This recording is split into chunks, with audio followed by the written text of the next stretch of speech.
Hi everyone, welcome to my YouTube channel. My name is Bhairav Roy, Staff Officer cum Instructor, Disaster Management and Civil Defense. আমরা আজকে seventh pay commission নিয়ে আলোচনা করব। Seventh pay কমিশনের salary calculation এবং fitment factor কি। তার আগে আমি বলি, আমাদের যে আজকে ক্যাবিনেট মিটিংটা হয়েছিল সেটাতে কিন্তু ডিএ এবং সেভেন্থ পে কমিশন নিয়ে কোনো কথা হয়নি, এবং নেক্সট যে আমাদের ক্যাবিনেট মিটিং হবে সেটিতে কিন্তু আমাদের সেভেন্থ পে কমিশনের উল্লেখ থাকবে।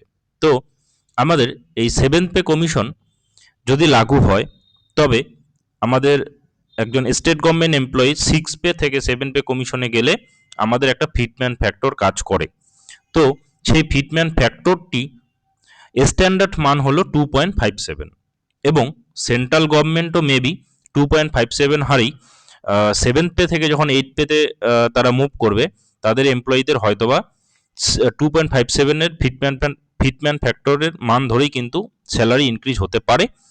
তো সেই ক্যালকুলেশনকে স্ট্যান্ডার্ড একটা ক্যালকুলেশন ধরে রেখে যদি আমরা ওয়েস্ট বেঙ্গলের এমপ্লয়ীদের স্যালারি ক্যালকুলেশন করি তবে আমাদের স্যালারি স্ট্রাকচারটা কীরকম হবে সেটি আমরা দেখব।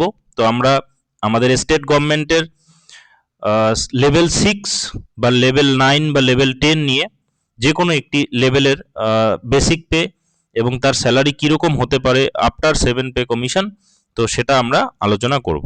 তো পুরো ভিডিওটি সবাই মনোযোগ সহকারে দেখো। আশা করি এই ভিডিওটি দেখার পরে রিগার্ডিং 7 পে কমিশন আর কোনো ভিডিও দেখতে হবে না। চলো দেখো, আমাদের যে লেভেল 6 আমাদের স্টেট গভর্নমেন্টের লেভেল 6 জব সেটি ক্লারিক্যাল জব, এবং আমাদের যে ডাব্লিউবি কনস্টেবল, কেপি কনস্টেবল এইসব জব লেভেল 6 ক্যাটাগরিতে পড়ে, এবং যাদের বেসিক পে খুবই ন্যূনতম 22,700 টাকা।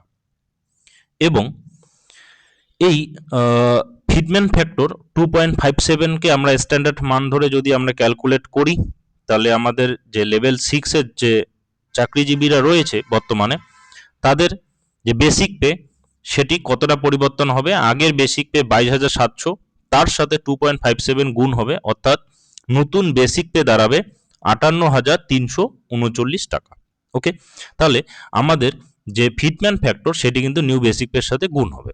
ওকে, এবার নিউ স্যালারি তাহলে কি দাঁড়াচ্ছে 58,339 টাকা, এবং তার নিউ বেসিক পে দাঁড়াচ্ছে 58,339 টাকা, এবং তার এইচআরএ পাবে সে কত 12% অফ নিউ বেসিক পে। মানে আমরা স্টেট গভর্নমেন্ট এমপ্লয়িরা 12% বেসিক এইচআরএ পেয়ে থাকি, যেখানে সেন্ট্রাল গভর্নমেন্ট এমপ্লয়িরা কিন্তু 10% পেয়ে থাকে।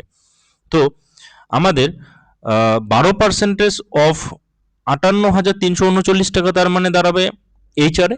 তাহলে যদি আমরা হিসাব করি যে আমাদের যে লেভেল 6-এর তাহলে গ্রস স্যালারি 58,339 টাকা, এবং 12% অফ 58,339, অর্থাৎ আমাদের এই ক্যালকুলেশনটা কত দাঁড়াবে 58,339 প্লাস 7,068 টাকা, 7,000.68, তাহলে 65,339.68, এটা দাঁড়াবে আমাদের একজন লেভেল 6-এর যে এমপ্লয়ি তার স্যালারি।